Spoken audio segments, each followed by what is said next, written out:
Welcome to my favorite nonprofit radio segment called Nonprofits Care. Their causes are really extraordinary.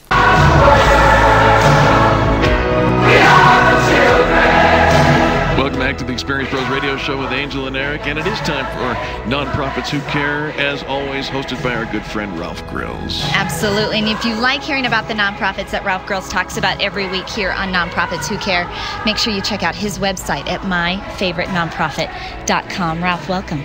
Well, thank you. It's great to be here again today. Ralph, who are we featuring today? Well, today I'm very excited to announce that we have Doug Jackson, who's the president and CEO of Project C.U.R.E, and joining him is Megan Prentice, who's the community outreach manager with Project C.U.R.E. Wonderful. Welcome, guys. Thank you. Thank you. Yeah. Good morning.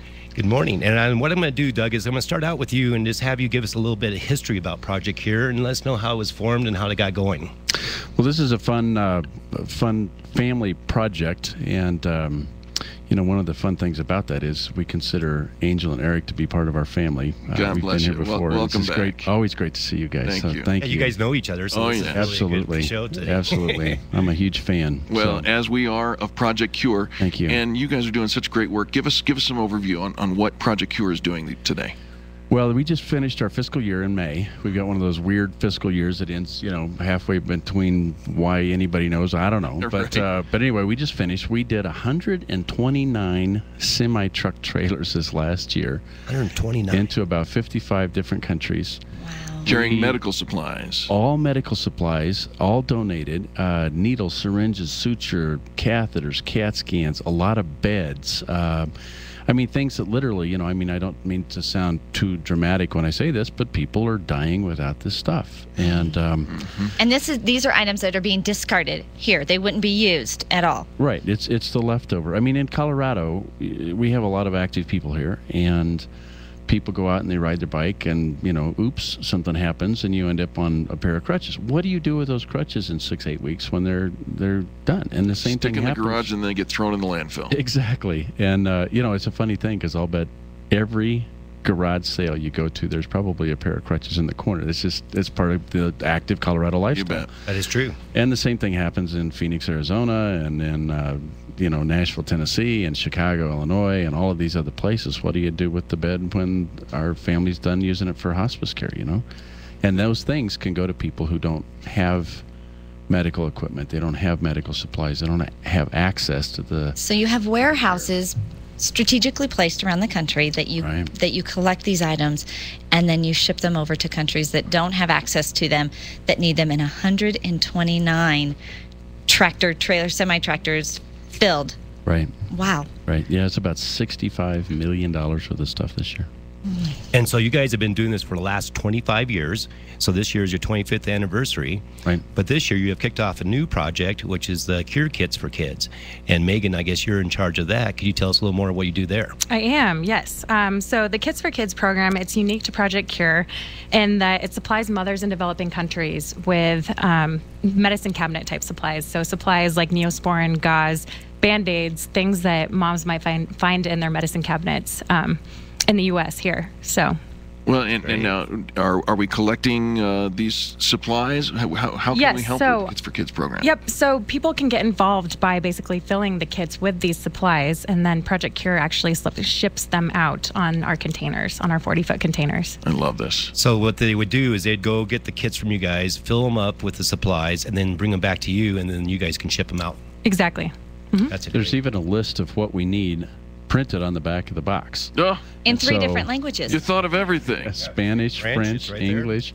So you can actually use the box as your shopping list, and you go down to Walmart or Walgreens or wherever and get all of this cool stuff that moms just don't have in the third world. Megan, on average, what is the cost to somebody like me who wants to pick up one of these boxes and fill it?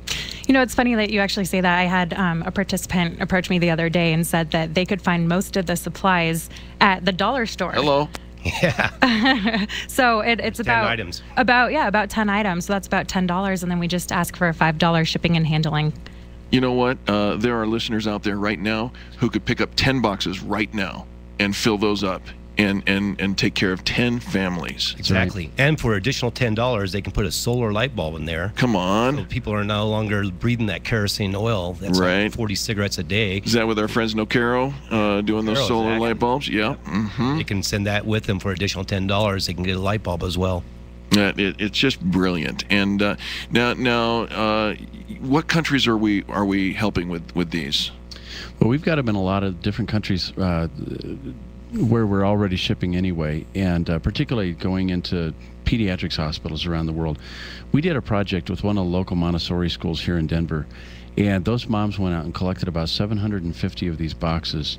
And we took 4 of the moms down with us into Belize City in Belize and did one of the coolest little handout projects where these 4 moms who were in charge of that project, they had collected all of these boxes, stood there with the First Lady of Belize, the Prime Minister's wife, Kim Simplest Barrow, and those 5 women handed out those 750 boxes to the little kids from the school, and it was just powerful. Melissa up at Crocs Cares gave all the little kids a pair of shoes.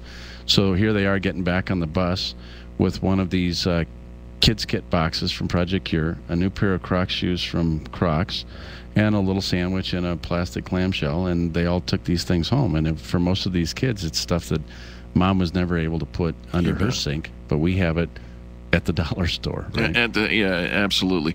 Now, where do we find? How do we get in touch with you guys and get these kits? You can go on to our website, projectcure.org/kit4kids. projectcure.org/kit4kids. I love it. All right. Great. So are there companies? I can imagine whole companies, organizations coming to you and collecting up, a handful of boxes and taking them back to their employees, and just a great way to get back. I'm really curious. I know you've always collected the supplies and how you were established. How did you transfer over to doing the Kits for Kids? How did this come about? Well, I was sitting with one of our friends, Franklin Graham at Samaritan's Purse, and he's got this great program, Operation Christmas Child. My church does it out at Cherry Hills. And, You bet. And I was thinking about what would be the corollary. I mean, it's great to give kids toys. What does Mom need to take care of those kids? And we had that. And so, the old adage about stealing from your cousins, I just borrowed it from Franklin. And the cool thing is we can hand that to Mom, our product, and he can hand it all blends together. It's a natural tradition. Exactly. So we're working with the Rotary clubs. Megan's been doing a great job of getting into different companies around churches. I mean, everybody can do this, and we're doing it all year round too. And since I met Megan about this project, our guest last week was Helena Nee, which you remember. And Helena, she's from Cambodia, and she helps kids there, and they built some playgrounds and stuff. So I told her about these kits, and now she wants to get a bunch of kits together and have those delivered to the kids in Cambodia. Love that. She's working. That's Love that. great. So it's really cool. So let's say, because this box is not making out of the studio, I've claimed this one, Megan. But will participants receive some kind of follow-up with the kit? They do. We actually have a certificate that we send out just for participating in the program, and then they also can follow their kit to find out information about the clinic and the country that they've gone to. So, Oh, very neat. pretty exciting. Absolutely. We have supported Project Cure since we met you years and years ago. Been to the warehouse here in Centennial, and helps pack and sort supplies and so on. And folks, this is such a project that it's so easy to get behind. And it just challenge you. Ralph, thank you so much for bringing Project Cure to our attention again. Oh, it's my pleasure. And as a matter of fact, we're going to be having an upcoming event that we're doing a classic car ride, and all the proceeds that we're going to raise from this ride is going to go to this program. Love for that. the Kits for Kids, and people can donate, and they actually can auction. There's going to be an auction to drive these cars from the 50s. We have 12 cars available, and they're going to get to go to lunch at the Arrowhead Golf Club, and then from there they beautiful. go to Sonic. So it's be a blast back to the 50s. Nice. And then they come from Sonic back to the warehouse. Sonic the Drive-In, that is Exactly. I like That's that. what he's You on. got to do that with a 1950s car, right? You have to go to the drive. Absolutely. And there'll be 50s music played in the car as they're driving it.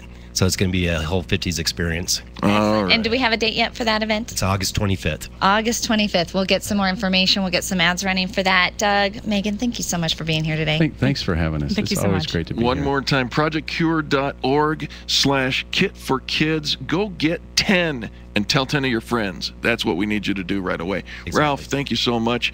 MyFavoriteNonprofit.com is where you can find all kinds of great nonprofit stuff, right? That's where we can find information about different nonprofits, and we'll also have this event coming up on our site.